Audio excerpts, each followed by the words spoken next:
This conference will now be recorded. Hello everyone, I am Dr. Juma Bishwas, one of the mentor of MRCOG Health. Today I will discuss one of the recent talk that is January 22, one topic. The name of the topic is Pregnancy in Underweight Women, Implication Management and Outcome. You know that currently we are like facing problem with overweight, but underweight woman is also not that much less, and it causes some implications in pregnancies, both for mother and for the baby. Before going to start this topic, I want to request you subscribe our YouTube channel to get updated of all of our videos. Our YouTube channel name is MRCOG Health. So what is underweight? So it's defined as having a BMI of less than 18.5 kg per meter square at the start of the pregnancy, that is on the booking. We define it as the maternal underweight. Overall percentage is about 3 to 4%, and it's most commonly seen in low and middle income countries. For an example, up to 30% women of reproductive age, the most countries in sub-Saharan Africa are underweight.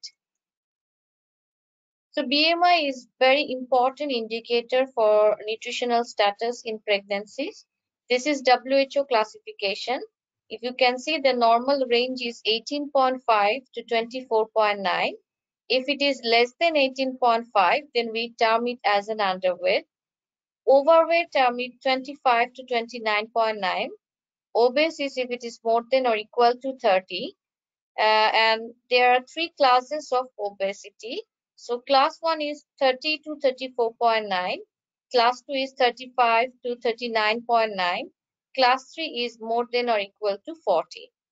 So if you see that BMI is less than 18.5, we can term it as an underweight. More than 25 is overweight. More than or equal to 30 is obese. There are so many causes of low BMI. The most common cause is, if you can see here, the most common cause is constitutional. It can be related to ethnicity, it can be related to maternal or fetal condition. So the most common situation is constitutional, but there are some other factors, like it can be because of malnutrition, for an example, an inflammatory bowel disease, or any kind of gastric surgery operation or any kind of GIT operation that can causes reduced nutritional absorption and digestion, and so in that case they have a risk of malnutrition. Eating disorder is one of the important factor. If any woman suffering from any kind of cancer, they also increase risk of underweight. And another important condition like uncontrolled hyperthyroidism also have a risk of uh, low BMI. So what are the neonatal and maternal outcomes related to low BMI? So there are two important complications can arise because of low BMI. So one is increased risk of low birth weight, though according to the guideline, the SG risk is very minor if the BMI is less than 20. So according to RCD guideline, though it's very minor risk factor, but still there's some this low BMI contribute to low birth weight. There's also risk of late prematurity, like 34 to 37 weeks of gestation, either because of low BMI or because of any other iatrogenic cause. So maternal implications of low BMI. So good thing is that low BMI have a very less chance of develop gestational hypertension, preeclampsia, and gestational diabetes. And if you compare with the large for gestational age babies, they have a very less risk of cesarean section, less risk of postpartum hemorrhage, as because there's very low rate of instrumental delivery. But still there's some problem can arise with the low BMI, like there's an increased risk of anemia, there's increased risk of nutritional deficiency, there is an also risk of like obstetric anal sphincter injury, though it's not uniformly seen in all studies. There is an also risk of admission in pregnancies. if you compare with the normal weight, but it's very few if you compare with obese women. There is an also risk of postpartum depression and obsessive compulsive disorder in postpartum period. So regarding the management, low BMI women should be managed by a specialist doctor. So that is the MDT approach. That includes obstetrics consultant who is specializes in low BMI weight women or an eating disorder weight woman. That also include the dietitian and nutritional or neonatal specialist over there. So they need an appropriate weight gain, and their weight gain should be according to guideline. If it is underweight, they need much more weight gain, like 12.5 to 18 kilo weight gain throughout the pregnancy. Normal weight woman can gain 11.5 to 16 kilo. If the woman is obese, in that case, they can gain 5 to 9 kilo weight. And all of the women throughout the pregnancy, they have a recommendation of extra 200 kilocalorie each day. That is actually in third trimester. And for gaining weight, they can take high calorie foods such as porridge, nuts, and wholemeal. They should take healthy diet that includes a starchy carbohydrate, 5 portions of fruits and vegetables per day, and also they need adequate daily protein intake. They also need iron, vitamin, folic acid, and calcium supplementation throughout the pregnancy. As I told you, according to RCOG guideline, if the woman is BMI less than 20, this is very minor risk factor for SGA. So according to the guideline, they don't need any kind of additional growth scan, though it may be pragmatic to consider additional growth scan if the BMI is less than 19. That can give a wider clinical context. So they need a few investigations, like they need a baseline test for low BMI.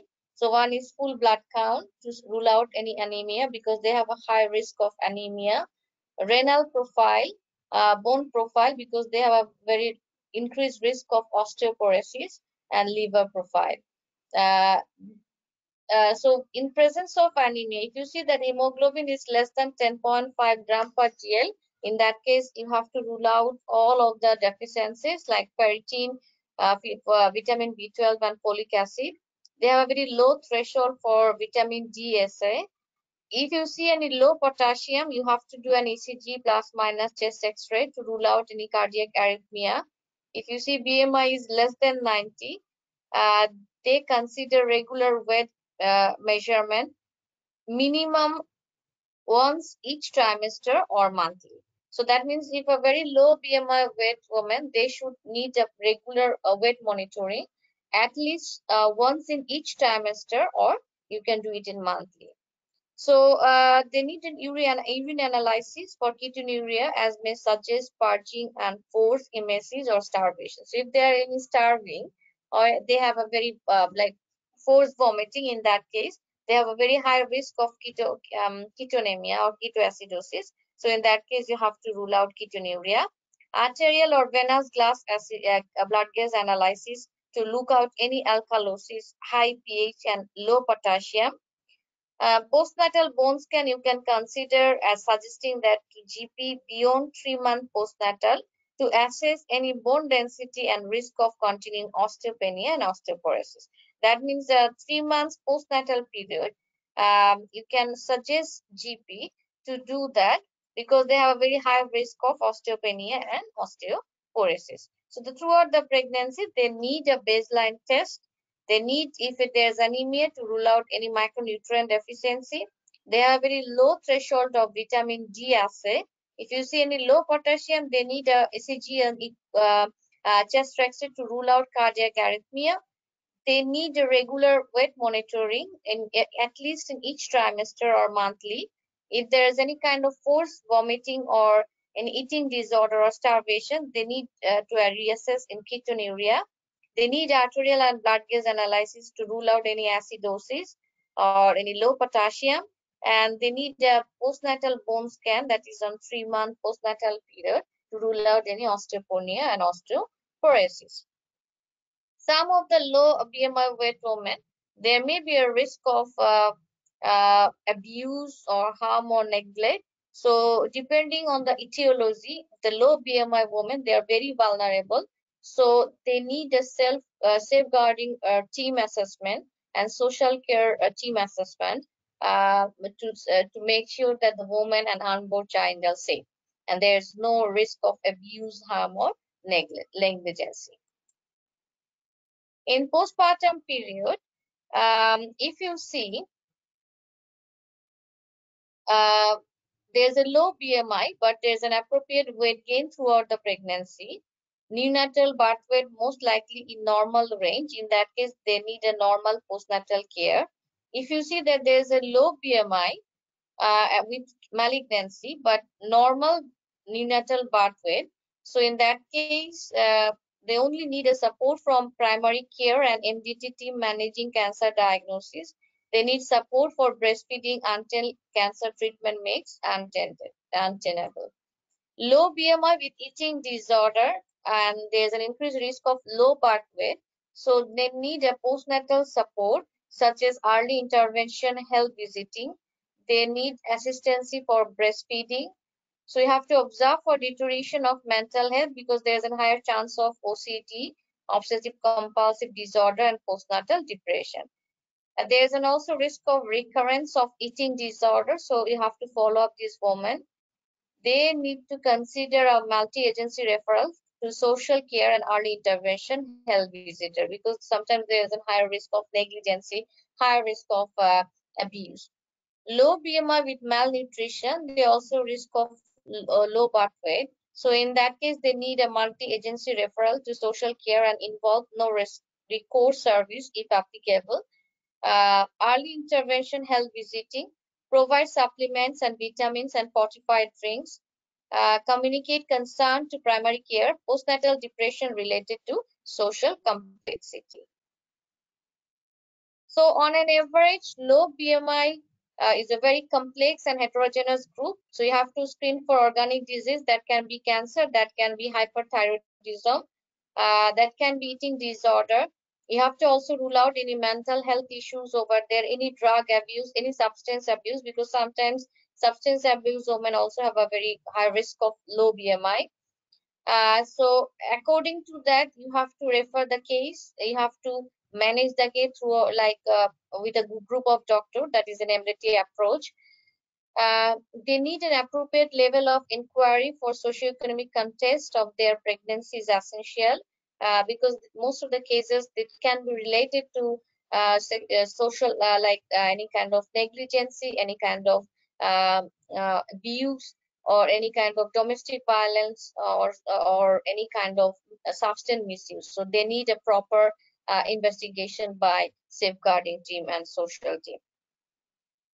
Pregnancy and Comprehensive Antenatal Care act as a window to explore and address both the medical and lifestyle factors related to low BMI that might otherwise remain hidden and provide a means of referral to other services and specialties most appropriate to help and treat women with low BMI. So that means most of the cases this low BMI remains hidden and their cause also remains hidden. As because you know that the women in the society they're much more negligent, so in that case uh, mm, uh, most of the cases that are hidden, so only the pregnancy time period where we can explore this low BMI, we can find out the cause behind of that and we can give them appropriate support according to their problem. So this is all about low BMI, that their implication in pregnancy. I hope you enjoyed these videos. And this is our contact number. If anyone interested to join our course, we are currently running part 1, 2, and 3 courses. So if you are interested, you can contact with us. Thank you for joining our session and please subscribe our channel to get updated. Thank you.